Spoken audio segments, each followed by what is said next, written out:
Coucou, aujourd'hui j'ai envie de te parler de perfectionnisme.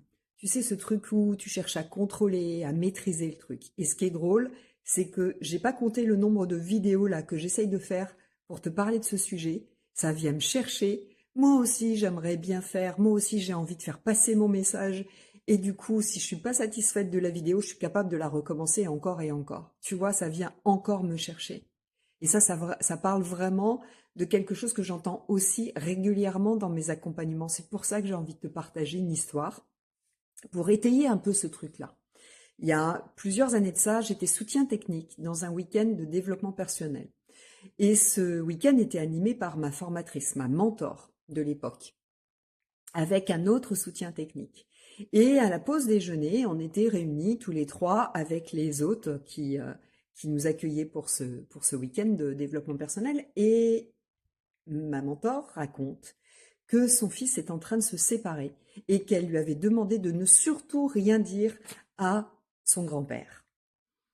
Et il y avait vraiment quelque chose à l'intérieur de moi qui était en train de s'écrouler, tout comme toutes les fois où je suis tombée des nues en me rendant compte que les personnes que j'idéalisais n'étaient pas celles que je croyais.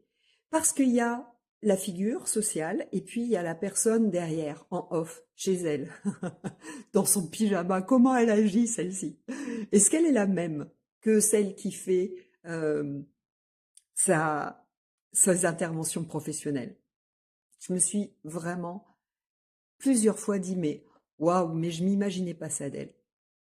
Et pourquoi ce jour-là ça m'a ébranlé? C'était que cette personne, dans son enseignement, faisait passer le message que quelque chose qui était délétère dans les familles, c'était les secrets.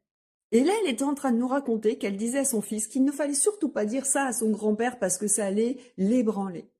Donc un vrai secret de famille. Mais peu importe, en fait, ce qui est intéressant là, c'est que ça ne parlait pas de moi, ça ne parlait pas d'elle, pardon, mais ça parlait vraiment de moi.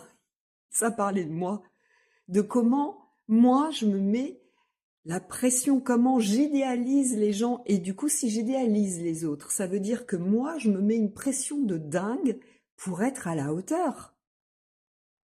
Si mes mentors doivent être parfaits, ça parle de mon besoin, moi, d'être parfaite, de maîtriser mon sujet. Ça parle, on s'en fiche ce que ça dit de l'autre. Ce qui est intéressant, c'est qu'est-ce que ça dit de moi. Et à peu près à cette même période, la formatrice en question, à la fin d'un week-end de formation, du dernier week-end de formation en psychogénéalogie à l'époque, me dit « Où est-ce que t'en es, Catherine, de ton installation ?» Et je m'entends lui dire, comme si j'étais en position méta, je m'entends lui dire « C'est maintenant, parce que là, c'est devenu vital. » Qu'est-ce qui s'est passé à ce moment-là? C'est pas ma tête qui a parlé. Tu sais, c'est cette situation où tu dis un truc, puis tu dis « Waouh, c'est moi qui ai dit ça ?» C'est mon cœur qui parlait. C'est mon âme qui me poussait. Vas-y, c'est maintenant. Et je l'ai écouté. J'ai pas écouté ma tête, parce que si j'avais écouté ma tête, elle m'aurait dit « Non mais attends, t'es pas assez formé. Ah, il te manque ça, il te manque ça, il te manque ça, etc. Il va falloir que tu approfondisses tel sujet. » Est-ce que j'étais la même accompagnante il y a presque 10 ans que maintenant? Certainement pas. Est-ce que je sais tout aujourd'hui? Clairement non. Mais j'essaye d'être vraiment dans la présence, d'être pleinement là avec la personne, pleinement dans l'écoute, de ne pas chercher à maîtriser, à contrôler, parce que je ne sais rien de sa vie, c'est elle qui sait. Si tu es dans un projet actuellement, si tu es en train de matricier quelque chose qui te touche, qui te tient à cœur, un projet bébé par exemple, est-ce que tu crois que tu vas réussir à contrôler tes menstruations, à contrôler ton ovulation, ton nombre d'ovocytes? Non. Si tu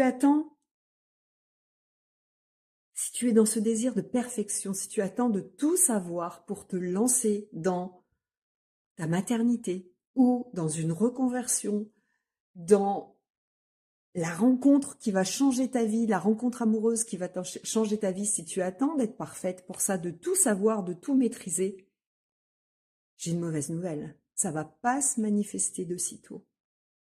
Parce que tu es dans ta tête. Ça, c'est mon gros, tu vois, ça, c'est mon gros boulot. Parce que, en fait, j'ai dans ma cartographie énéagramme, j'ai une flèche, j'ai une direction en perfectionniste. Donc, si je ne suis pas vigilante, ça vient me rattraper. Comme là, quand j'essaye de enregistrer ces vidéos et que je me dis non, je fais pas assez bien passer mon message, il faut que je recommence. C'est la même chose. En fait, quand on cherche à contrôler, alors oui, il faut un petit peu savoir de quoi on cause, il faut savoir pourquoi j'ai envie d'être maman. C'est intéressant d'aller se questionner sur qu'est-ce que j'ai envie d'apporter si je veux m'installer en tant que thérapeute. Bien sûr, le mental est intéressant, mais à un moment, faut lâcher. Lâcher, être dans l'accueil, dans la foi, que tout va bien se passer, traverser ses peurs. Parce qu'il n'y a que comme ça qu'on va les transmuter, les transcender. C'est pas en regardant puis en faisant marche arrière, en disant non, il faut encore que je me forme, non, il faut encore que j'améliore mon alimentation, il faut que je nettoie encore et encore et encore mon corps parce que je suis pas assez prête, j'ai trop peur d'être enceinte, etc. Faut que je me documente plus sur l'accouchement, etc. Oui, bien sûr que tout ça est hyper positif, mais regarde si c'est un besoin de maîtriser le sujet et si ça parle de tes peurs, plus que de ton désir de manifester quelque chose qui te convient, qui est aligné avec ton âme. C'est vraiment fondamental d'être dans l'auto-observation. Et puis ça demande pas, bien au contraire, d'aller se fouetter, de se, de s'auto-mutiler quand on se rend compte que on est encore là-dedans. Mais plutôt d'être dans l'accueil, ok, je m'aime et je m'accepte. J'ai tellement à cœur de bien faire que je suis capable de recommencer plusieurs fois une vidéo. Et c'est ok. Sauf qu'à un moment, se dire, ok, ça sera jamais parfait. Mais celle-ci, c'est la bonne. C'est maintenant. Alors si toi aussi tu as envie de lâcher prise, si tu as besoin d'aller regarder, d'être accompagné autour de tes émotions négatives, de ton stress, de la pression que tu te mets, je serais honorée de t'accompagner. Je sais ce que tu traverses. Jusqu'à la fin de la semaine, il reste quelques créneaux.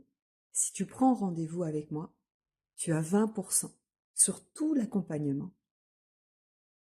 Alors c'est maintenant, tu me rejoins? Je t'embrasse.